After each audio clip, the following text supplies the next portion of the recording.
there is no substitute for just getting out there and trying it. The key thing is if you know you want to do it, there's an amount of planning and preparation you have to do, and you have to really think about what it is that you love doing. What parts of HR do you love? Is there a market for that? How could you package that up? How could you create an offer? Are there people who will buy that? And then you've just got to do it. Like, there is no substitute for just getting out there and trying it. Nothing is forever. You can change it at any point. If you decide that you want to have a business which is, I don't know, coaching line managers on how to manage absence in their team. I know that's very, very niche, but say that's that you know what you want to do. And you got out there and you were doing it, and you'll inevitably pick up other pieces of work as well, by the way. But you might then say, actually, that's not making my heart sing, or there's not really the market I thought there was, or I've come across this. That's fine. What I'm going to do is I'm going to pivot that and take the material and switch it into something else.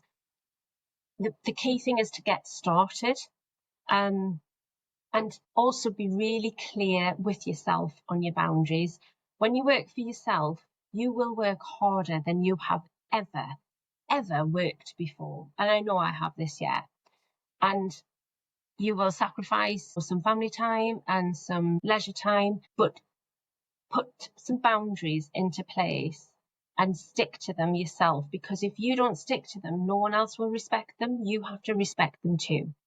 So don't let it become a habit of working late evenings, if you've been working all day as well. I mean, obviously, if you've had the day off because you want to go out and do something else and you want to work on an evening, you can absolutely do that. That's your call.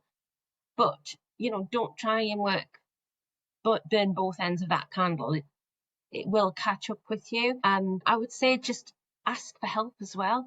There are so many people out there who will, if you connect on LinkedIn and things like that, people will help you. If you drop them a message and just say, hey, I'm starting out, I'd really appreciate if you could spare me 30 minutes, just talk about the things that you wish you'd known. So many people will help you. They're so willing to help. And I've done that with so many people who've set up business after I have. And it's a real pleasure to do that and to be part of somebody's journey and to make a bit of a difference. So again, don't think you have to have all the answers as well, because none of us do. What you said about me at the beginning was super kind and I loved hearing it. But I don't think I've got all of the answers. I'm still on a journey. We're all still on a journey. And, being vulnerable and asking other people for help and support is probably one of the most valuable things you can do.